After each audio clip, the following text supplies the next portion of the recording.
है वतन वतन मेरे आबाद रहे तू, मैं जहाँ रहूँ जहाँ मैं याद रहे तू, है वतन मेरे वतन, है वतन मेरे वतन, है वतन वतन मेरे तू।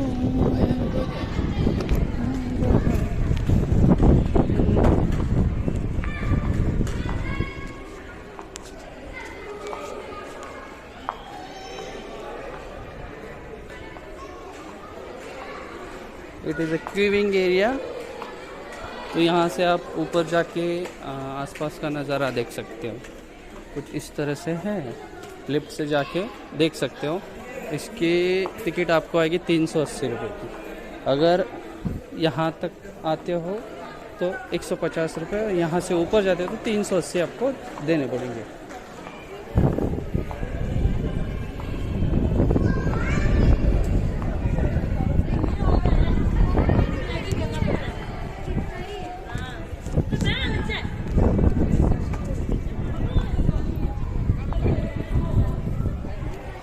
ये सामने सरदार वल्लभ भाई पटेल डैम है।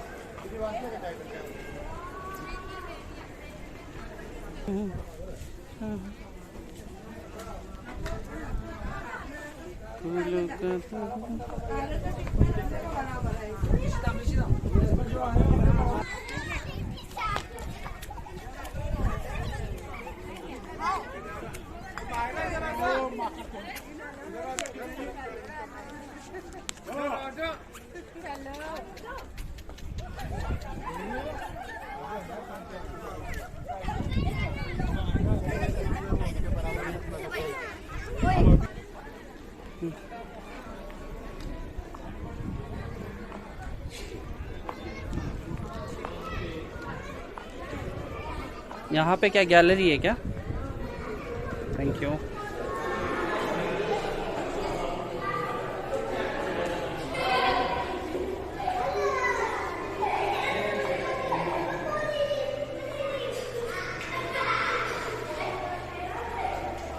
यहाँ पे आपको टिकट की प्राइस देखने मिल जाएगी। अगर आप गैलरी व्यूज़ देखना चाहते हो तो 230 रुपये एक्स्ट्रा पे करने हैं। Entry ticket 150 and express ticket 88 rupees है। विविंग गैलरी टिकट है 380 प्लस एक्सप्रेस टिकट अगर लेते हो तो 650 एक्स्ट्रा पे करना है। आप ये ऐप से भी बुक कर सकते हो। यहाँ पे कार्ड ही चलता है, कैश और यूपीआई गूगल पे ऐसा कुछ भी नहीं चलता है, ओनली कार्ड चलता है। सो आप जब भी आए याद रखिए कार्ड लेके आए। नीचे इस तरह से गैलरी व्यू है। अगर आप ऊपर जाके देखना चाहते हो तो 230 रुपये एक्स्ट्रा पे करने पड़ेंगे। सॉरी 230 नहीं 260। आप देख सकते हो यहाँ पे गैलरी व्यू बहुत सही तरीके से दी हुई है। और अगर आप लिफ्ट से जाके देखना चाहते हो वो भी देख सकते हो। यहाँ पे सरदार जी ने क्या क्या किया ये सारी जानकारी यहाँ पे दी हुई है फ्रंट में, जैसे यहाँ पे एंट्री करोगे तब।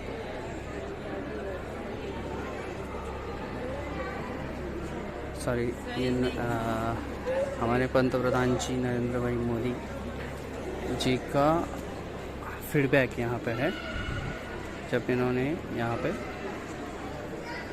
ओपनिंग की थी।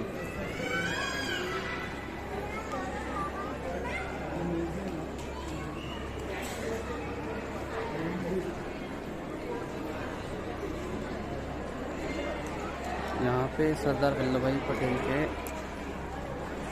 पटेल जी के बारे में कुछ लिखा हुआ है, क्योंकि उनको लौह पुरुष नाम से क्यों जाना जाता है और क्यों उनको इतनी इम्पोर्टेंस है, इंडिया के लिए उन्होंने क्या क्या किया, ये सारी चीज़ें यहाँ पे आपको देखने मिल जाएगी।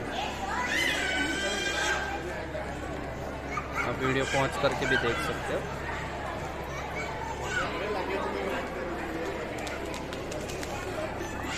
तो हम यहीं से ही जा रहे हैं रिटर्न, लेकिन अगर आपको ऊपर तक जाना है तो आप ऊपर तक भी जा सकते हो। आप वीडियो पॉज करके देख सकते हो किस तरह से इसका स्ट्रक्चर बनाया हुआ है।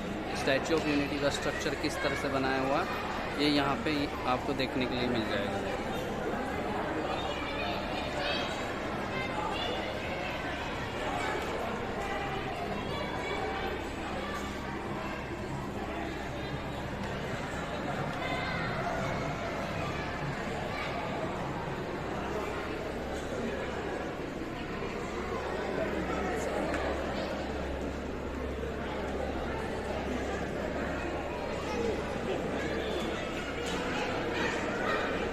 यहाँ पे नर्मदा के लोग जो है इस नर्मदा नदी के क्षेत्र में जो भी लोग हैं उनके हैंडीक्राफ्ट के लिए इम्पोर्टेंस देने के लिए भी यहाँ पे बहुत सारी इम्पोर्टेंस है। एक नए जीवन के स्टार्ट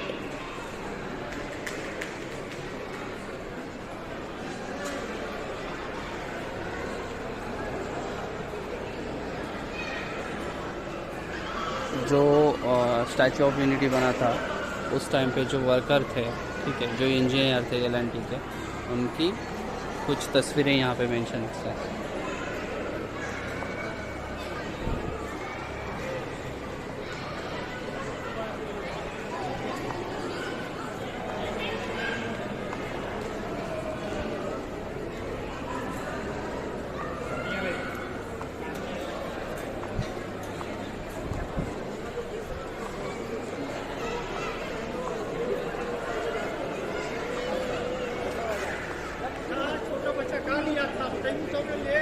यहाँ पे अगर आप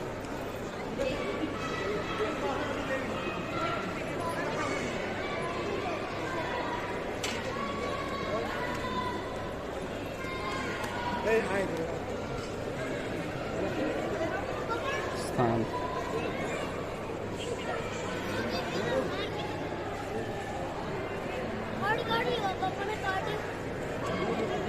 संविधान क्या क्या लगे, जो भी इंफॉर्मेशन यहाँ पे आपको मिल जाएगा।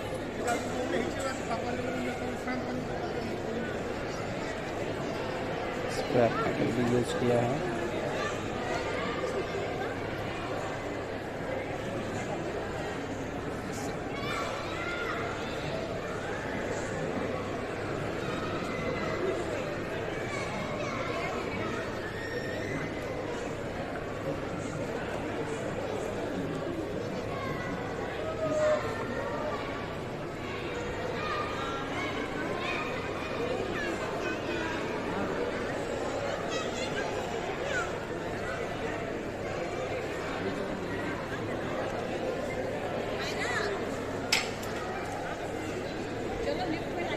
यहाँ पे इंफॉर्मेशन आपको मिल जाएगी। यहाँ पे अगर आप आएंगे तो स्ट्रक्चर कैसे बना है, किस तरह से निर्माण किया है, यहाँ पे आपको वीडियोस देखने के लिए मिल जाएगी। टाइम लैप्स वीडियोस आप कह सकते हैं। कुछ इस तरह से स्ट्रक्चर बना है इसका, अब देखिए। और इसका निर्माण जो किया है एल&टी इंडिया, इस कंपनी ने किया है।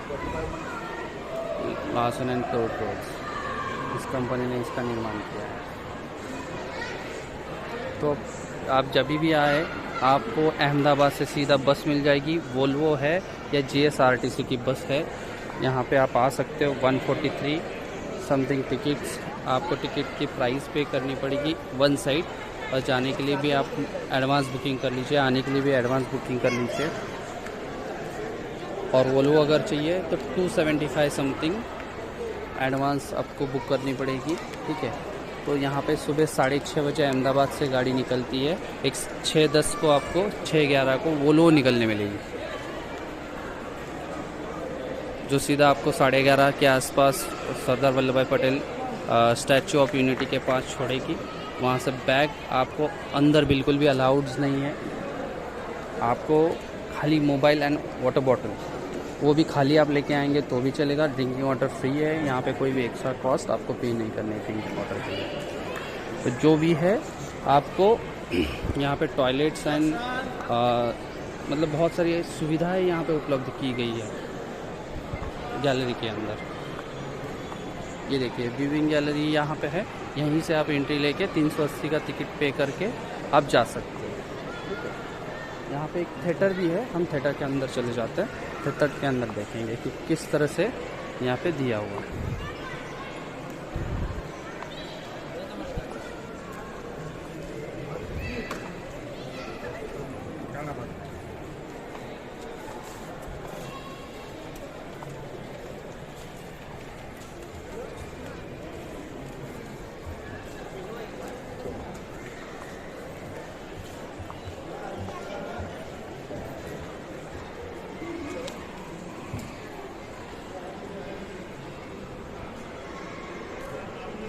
थिएटर के अंदर जो भी इंफॉर्मेशन दी गई है ये सारी गुजराती में है।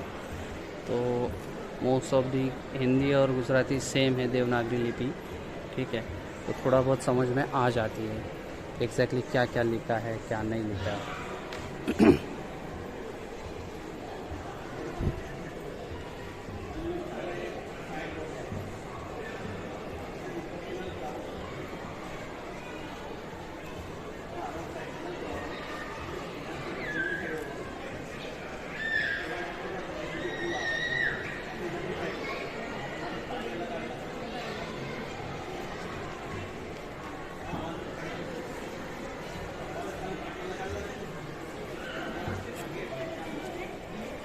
सरदार वल्लभ भाई पटेल डैम है।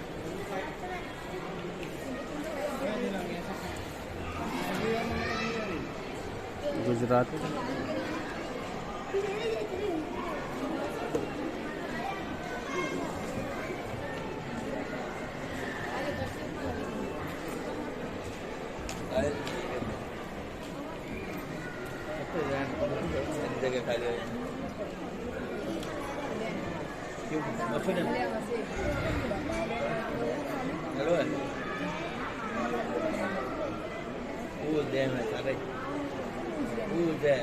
पानी दे जाए, पानी दे जाए, तब नहीं रहता है।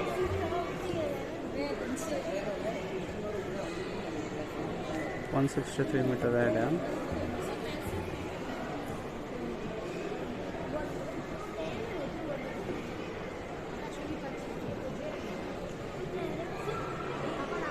नर्मदा योजना।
थिएटर के अंदर से हम निकल के आए, जो थिएटर में चलाया जा रहा है वही यहाँ पे भी चलाया जा रहा है, तो आप यहाँ पे भी वही देख सकते हो, ठीक है। तो अभी आगे बढ़ते हैं हम।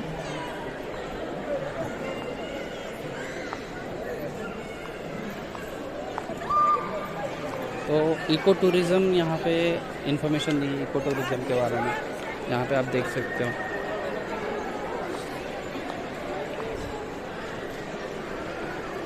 हिंदी, इंग्लिश और गुजराती, ये 3 लैंग्वेज में आपको यहाँ पे इंफॉर्मेशन देखने मिल रहा है।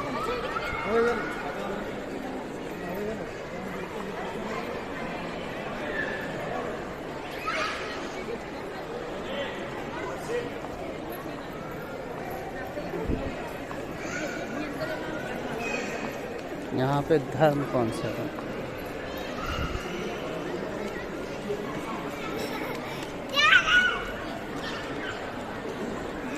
यहाँ के लोग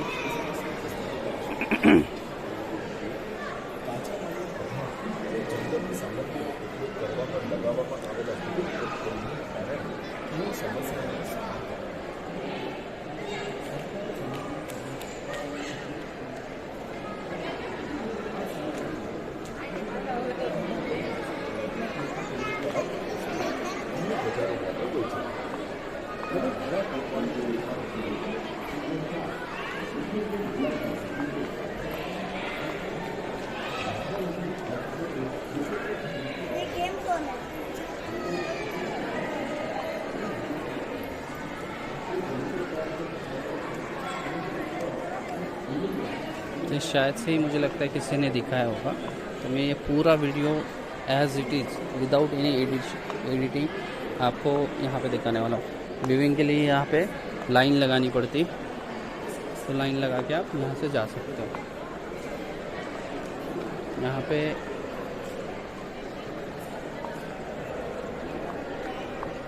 प्रतिज्ञा करिए, शपथ लेने के लिए यहाँ पे पग चिन्ह दिए गए सरदार पटेल जी की।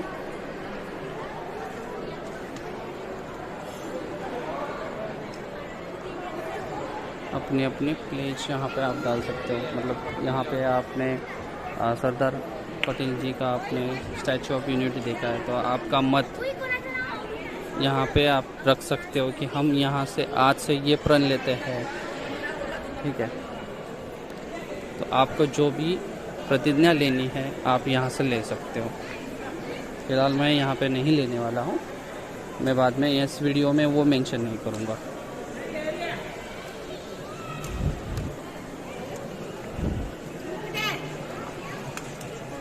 ये देखिए, वो लोग, वो राजा थे जो प्रिंसलेस स्टेट थे, उनको उन्होंने एकत्रित किया, मतलब एक साथ उन्होंने जोड़ा, जो भारत के साथ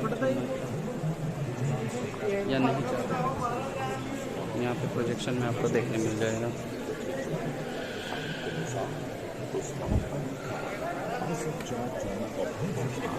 was reluctant to accede to either India or Pakistan in 1947. Sardar Patel described his deadlock thus: Hyderabad is, as it were, situated in India's यहाँ पे टीम वर्क, उनका टीम वर्क एंड डेलीगेशन, मतलब सामूहिक कार्य और प्रतियोजन यहाँ पे मेंशन है, हिंदी, इंग्लिश और गुजराती। तो आपको जो देखना है आप यहाँ से देख सकते हैं। ये जयपुर के महारानी गायत्री, मीरा उस्मान अली खान सिद्दीकी, आसफ जहाँ सप्ताह, हैदराबाद के निजाम, मैसूर के महाराजा जया चमरांते वाडियार बहादुर, जम्मू कश्मीर के महाराजा हरि सिंह, बड़ौदा के महारानी सीता देवी साहिब, पटियाला के महाराजा भूपेंद्र सिंह, कूच बिहार की महारानी इंदिरा देवी। जो यहाँ पे आपको सारे लोगों के फ़ोटो देखने मिल रहे हैं, उनके नाम यहाँ पे मेंशन किए गए।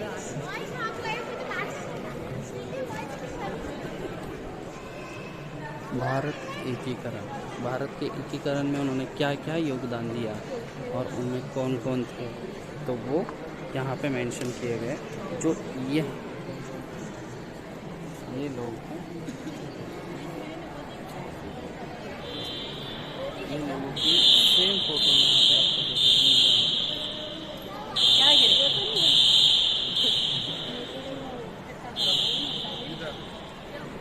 ठीक है, कौन कौन से वीडियो पॉज करके आप देख सकते हो, मैं आपको धीमे से वीडियो दिखा देता हूँ।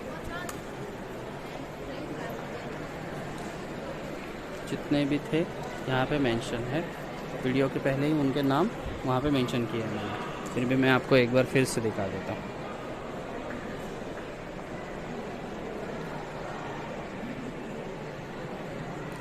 दस से अधिक प्रिंसलेस स्टेट जो थे, ब्रिटिश शासित प्रांत थे, उनको एकीकरण में, भारत के एकीकरण में बहुत इम्पोर्टेंट रोल दिया गया था। मतलब उनको एक करना बहुत इम्पोर्टेंट था, जो कार्य सरदार वल्लभ भाई पटेल जी ने किया था।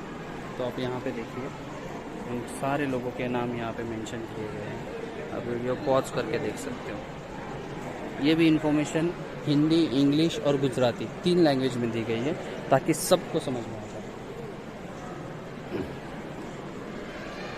अपना पहले भारत कैसे था और अब कैसे है, ठीक है।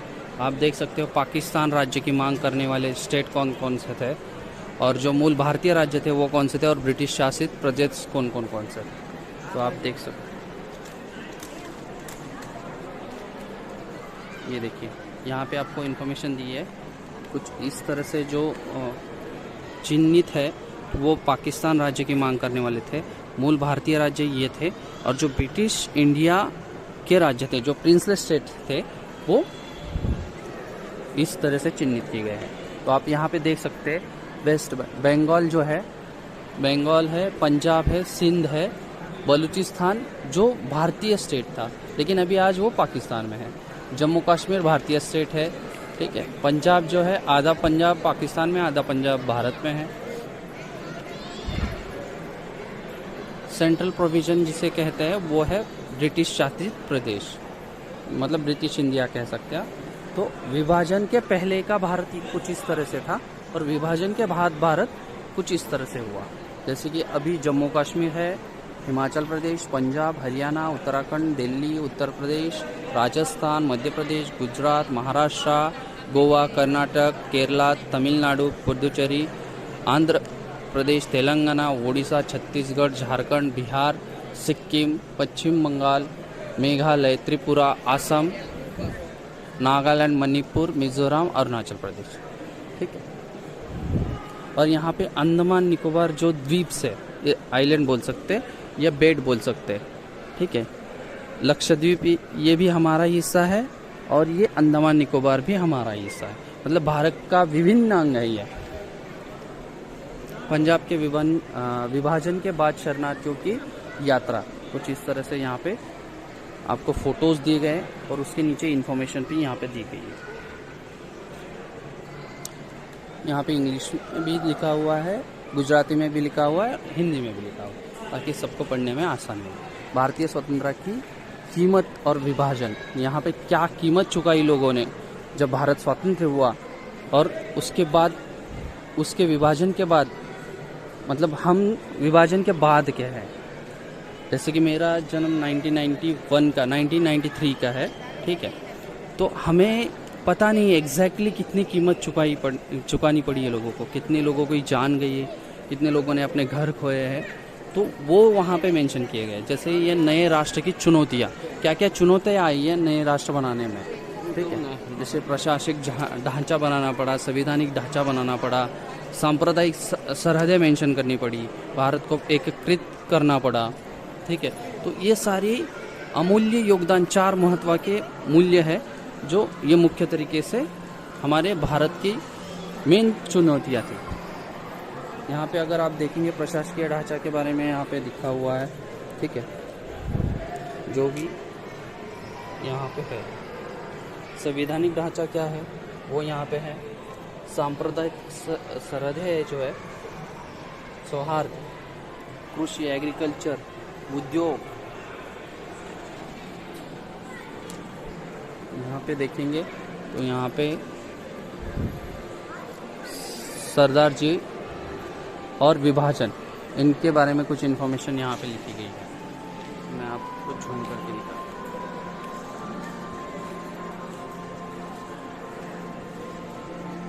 यहाँ पे मैं आपको पढ़कर भी दिखाता हूँ। सरदार वल्लभ भाई पटेल भी भारत और पाकिस्तान के बीच संपत्तियों के वितरण का निरीक्षण करने वाले विभाजन परिषद में शामिल थे। जब दंगों की शुरुआत हुई तो उन्होंने भीड़ की हिंसा रोकने के लिए और शरणार्थियों के धर्म पर ध्यान न देते हुए उनके जीवन का पुनर्निर्माण करने के लिए उनकी मदद करने की जिम्मेदारी ली थी। यहाँ पर अगर देखेंगे तो यहाँ पे प्रोजेक्शन भी चल रहा है, जहाँ पे सारी इन्फॉर्मेशन आपको मिलेगी। यहाँ पे इंग्लिश में है, यहाँ पे हिंदी में है। ठीक है। और यहाँ पे आपको गुजराती में देखने मिल जाएगी, सेम है।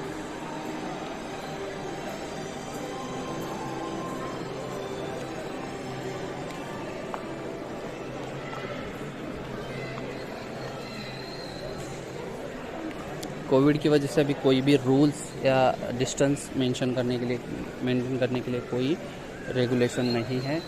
ये लिफ्ट वाल, यहाँ से आप अंदर जाके लिफ्ट से ऊपर जा सकते हैं।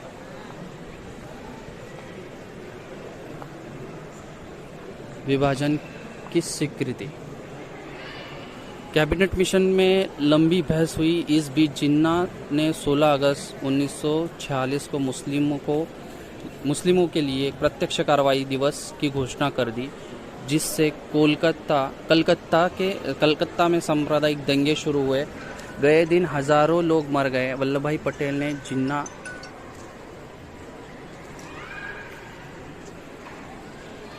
वल्लभ भाई पटेल जी ने जिन्ना को संविधान सभा में शामिल होने और भारत के संविधान का मसौदा तैयार करने के लिए आमंत्रित किया।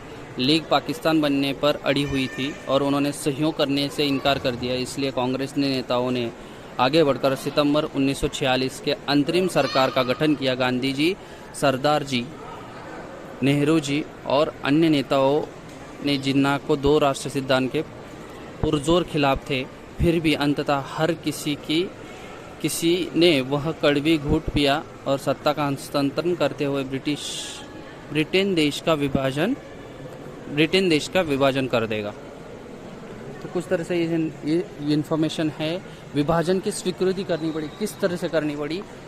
तो सरदार जी, गांधी जी और वल्लभ भाई पटेल जी, नेहरू जी, इन्होंने कैसे स्वीकृति की यहाँ पे मेंशन किया। अंतरिम सरकार, दूसरे विश्व युद्ध के अंत तक अंग्रेजों ने निश्चित रूप में भारत छोड़ने का निर्णय कर लिया था, लेकिन 1946 सत्ता छोड़ने वाली ब्रिटिश सरकार के मध्य संविधान सभा का गठन हुआ, जो स्वतंत्र राष्ट्र बनने में भारत की मदद करती। उसी वर्ष 2 सितंबर अंतरिम सरकार का गठन किया गया, जिसमें ज़्यादातर भारतीय राष्ट्रीय कांग्रेस और मुस्लिम लीग के सदस्य शामिल थे। 14 सदस्यों के अंतरिम कैबिनेट में प्रमुख नेता और पंडित जवाहरलाल नेहरू, सरदार वल्लभ भाई पटेल, जॉन मथाई, सैयद अली जहीर और राजेंद्र प्रसाद शामिल हुए थे, जो फिर 1950 में पूर्णतः सरकार लोकतांत्रिक गणराज्य बनने तक राष्ट्र को आगे लेकर गए। जेल में बिताए हुए दिन। भारत की स्वतंत्रता के लिए संघर्ष करते हुए वल्लभ भाई पटेल 6 बार जेल गए थे। 1930 में 3 बार, 1932 से 34 तक, फिर 1940 में 9 महीने के लिए, अंत 1942 से 1945 तक। 1932 में उन्होंने गुरु महात्मा गांधी के साथ पूना के इरवाड़ा जेल में कैद किया गया था। वे दोनों एक साथ जेल के यार्ड में सैर, बातचीत, हंसी मजाक, चिंतन करते थे, जिसके उनका मजबूत भावनात्मक संबंध स्थापित हुआ। महात्मा जी बीमार होने पर वह उनकी देखभाल करते थे। गांधी जी सरदार की देखभाल को माँ जैसे कहकर उनका वर्णन करते थे। उन दोनों के बीच ऐसा स्नेह था, सरदार गांधी जी का बहुत सम्मान करते थे, फिर भी वह निर्भीकता से उनके साथ मजाक करते थे और उनकी राय को चुनौती देते थे। गांधी जी के सचिव महादेव देसाई ने उन दोनों के बीच हास्य परिहास के रिकॉर्ड किया था। देसाई की पूरी डायरी में मौजूद ये छोटे छोटे अंश सरदार के वाक्पटुता और गांधी जी के सरलता का उजागर करते हैं। तो महात्मा गांधी जी और सरदार वल्लभ भाई पटेल एक ही साथ जेल में थे। तो यहाँ पे कारावास, सरदार का नेतृत्व कौशल बड़ी ताकत बन गया और अंग्रेज़ों के इसके बारे में अच्छी तरह से जानते थे। गांधी जी के ऐतिहासिक दांडी मार्च पूर्व संध्या उन्होंने 7 मार्च 1930 को बोरसद तालुका में रास के एक गांव से हिरासत में ले लिया। इसके लिए बहाना था कि उन्होंने एक सभा को संबोधित करने का रोकने वाले थे। एक स्थानीय न्यायाधीश के आदेश का उल्लंघन किया था, लेकिन उम्मीद यह कि गांधी जी को मार्च निकलने से रोक देगा। तो साबरमती केंद्रीय कारागार 3 महीने की जेल सजा सुनाएगी, लेकिन मार्च आंदोलन को रोका नहीं जा सकता। तीव्र संघर्ष। कैद और 1942 से 45 के दौरान राजनीतिक गतिविधियों को कमी ने राष्ट्रवादी नेताओं को अन्य पहलुओं को उजागर किया। एक तरफ 1943 में आज़ाद हिंद फौज, जिसे इंडियन नेशनल आर्मी, जो सुभाष चंद्र बोस जी ने स्थापन की थी, INA भी कहा जाता है, कि ताकत को तैयार करते हुए नेताजी सुभाष चंद्र बोस सिंगापुर में एक तूफान का मंथन कर रहे थे। दूसरी तरफ भारतीय राष्ट्रीय कांग्रेस के नेताओं ने जेल की दीवारों के भीतर से ही संग्राम की ज्वाला जलाए रखा।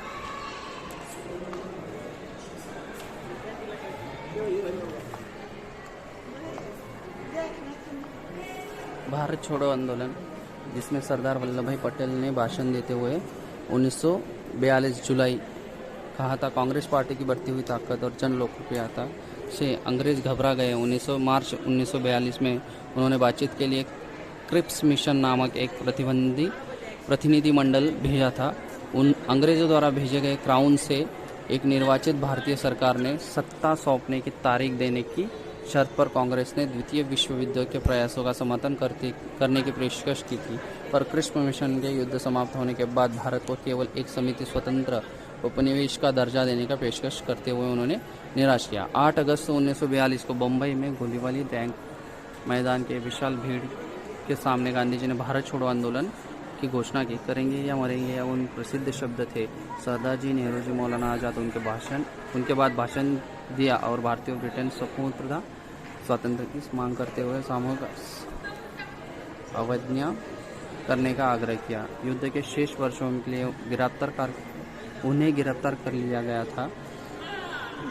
यदि सब नेताओं के कल गिरफ्तार कर लिया और पुनः मिलने का कोई समय नहीं मिलता तो आपको 1919 से अब तक गांधी जी द्वारा आपके समक्ष रखे हुए कार्यक्रम को जारी रखना होगा। मौत को गले लगा लीजिए लेकिन पीछे मत हटिएगा।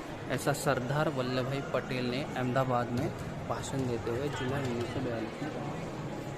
उसी तरह से स्वराज्य के विभिन्न दृष्टिकोण आप पॉज करके पढ़ लीजिए। स्वराज्य क्या है,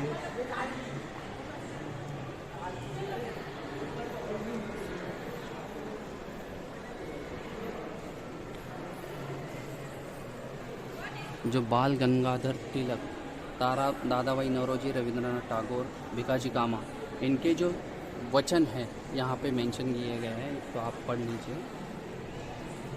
बारडोली सत्याग्रह,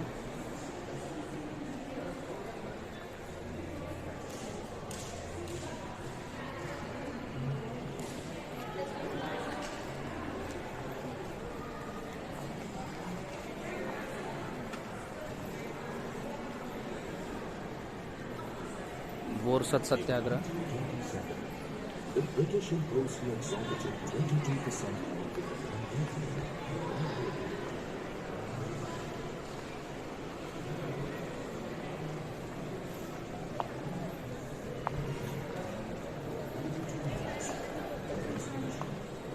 अंग्रेज़ों के विरुद्ध संघर्ष।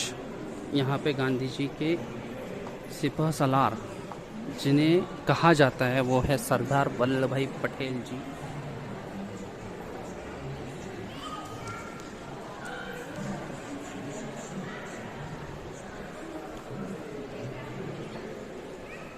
गुरु का विज्ञान,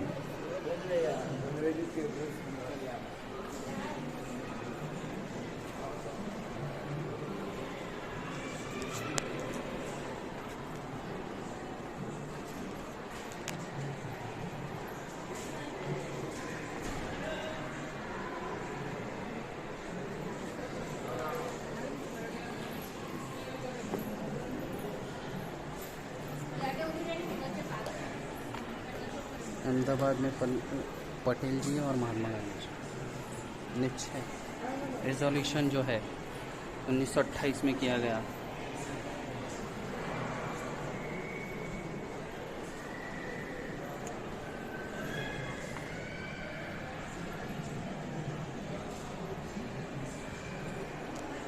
अहमदाबाद की सेवा,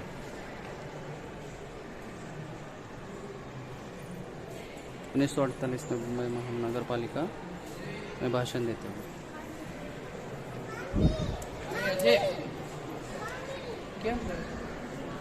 मनीबेन ढाया भाई, गृहस्थ पुरुष, द फैमिली मैन। ये हमारे फैमिली। वीर विट्ठल भाई, जो सरदार वल्लभ भाई पटेल के जो भाई थे, विट्ठल भाई पटेल, तो यहाँ पे उनके बारे में कुछ मेंशन है। प्रश्नों जवाब तो खोटा आपूसी। लंदन से लॉयर बन के लौटे थे, वकील बन के लौटे थे 1916 में।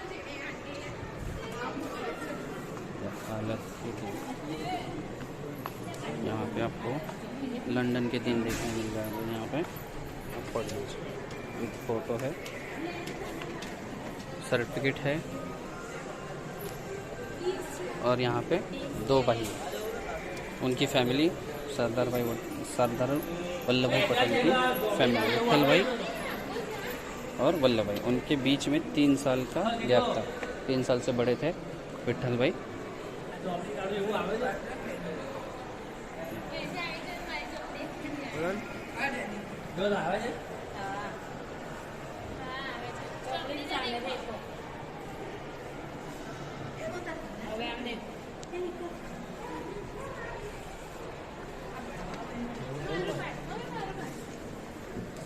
કરમસદ નું એમનું ઘર છે આ રહ્યું.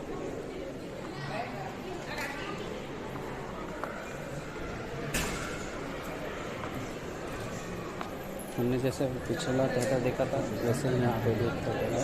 यहाँ पे पूरी मुहिम ठेका चलाई जा रही है. आप यहाँ पे देख सकते हैं.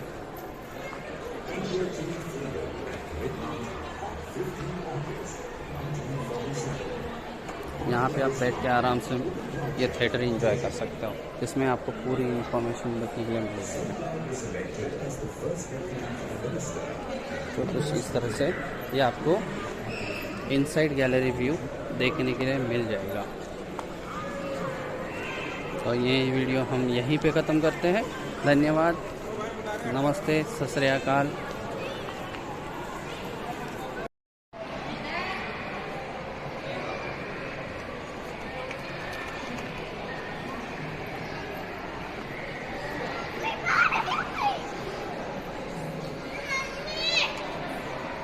ये जो फोटो है उसके नीचे सारी इन्फॉर्मेशन लिखी हुई है.